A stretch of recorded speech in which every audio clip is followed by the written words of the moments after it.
Hi friends, இன்றைக்கி நம்ம fish 65 எப்படி செய்கிறதுனா பார்க்க போகிறோம். இது ரொம்பவே டேஸ்டியாகவும் கிறிஸ்பியாகவும் இருக்கும். வாங்க எப்படி செய்கிறதுன்னு வீடியோக்குள்ளே போய் பார்க்கலாம். மீன் வந்து முள்ளுலாம் இல்லாமல் வெறும் சதையாக இருக்க மாதிரி பார்த்து எடுத்துக்கோங்க. பார்த்திங்கன்னா இது போல் குட்டி குட்டி பீஸாக கட் பண்ணி எடுத்து வச்சுருக்கேன். நான் எடுத்து வச்சுருக்க மீன் வந்து 1/4 கிலோ இருக்கும். இதை வந்து நம்ம ஃபஸ்ட்டு மேரினேட் பண்ணி வச்சுக்கலாம். 1 டீஸ்பூன் மல்லித்தூள், 1 டீஸ்பூன் சோம்புத்தூள், 1/2 டீஸ்பூன் ஜீரகத்தூள். இது கூடவே நான் கலருக்காக 1 டீஸ்பூன் காஷ்மீரி சில்லி பவுடர் சேர்த்துருக்கேன். உங்களுக்கு வந்து கலர் தேவையில்லைன்னா நம்ம வீட்டில் யூஸ் பண்ணுற மிளகாய் தூளே சேர்த்துக்கலாம். உங்கள் காரத்துக்கு ஏற்ப நீங்கள் சேர்த்துக்கோங்க. ஃப்ளேவருக்காக 1/4 டீஸ்பூன் கரம் மசாலா. இது உங்களுக்கு தேவையில்லைன்னா நீங்கள் ஸ்கிப் பண்ணிக்கலாம். 2 டேபிள் ஸ்பூன் அளவு சோள மாவு, 1 டேபிள் ஸ்பூன் பச்சரிசி மாவு நான் சேர்த்துருக்கேன். நீங்கள் ஏதாச்சும் ஒரு அரிசி மாவு சேர்த்துக்கோங்க. அரிசி மாவு எதுக்காக சேர்க்குறோன்னா நல்லா கிறிஸ்பினஸ் தரும், அதுக்காகத்தான்.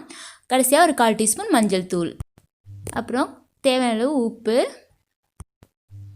1 டீஸ்பூன் இஞ்சி பூண்டு விழுது, பாதி லெமனோட ஜூஸ் வந்து நம்ம பிழிஞ்சு விட்டுக்கலாம்.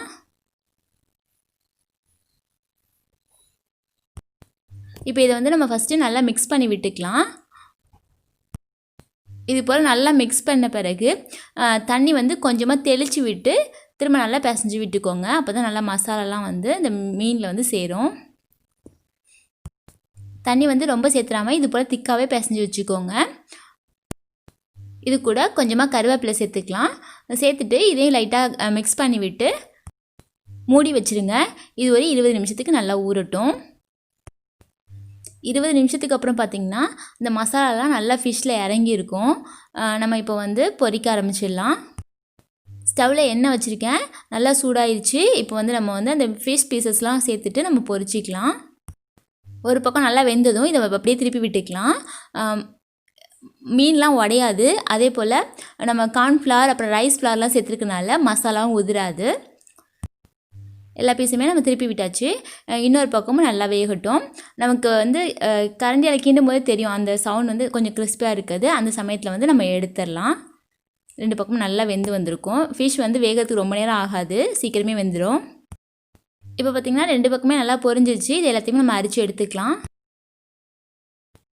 இதே போலவே நான் மீதி இருக்க பீசஸையும் நான் பொரித்து எடுத்துக்க போகிறேன். எப்போவுமே ஒரே மாதிரி இல்லாமல் கொஞ்சம் டிஃப்ரெண்ட்டாக நம்ம செஞ்சு கொடுக்கும்போது பசங்களும் விரும்பி சாப்பிடுவாங்க. நீங்களும் இதை ட்ரை பண்ணி பாருங்கள். ரொம்பவே டேஸ்ட்டாக ரொம்பவே சூப்பராகவும் இருக்கும்.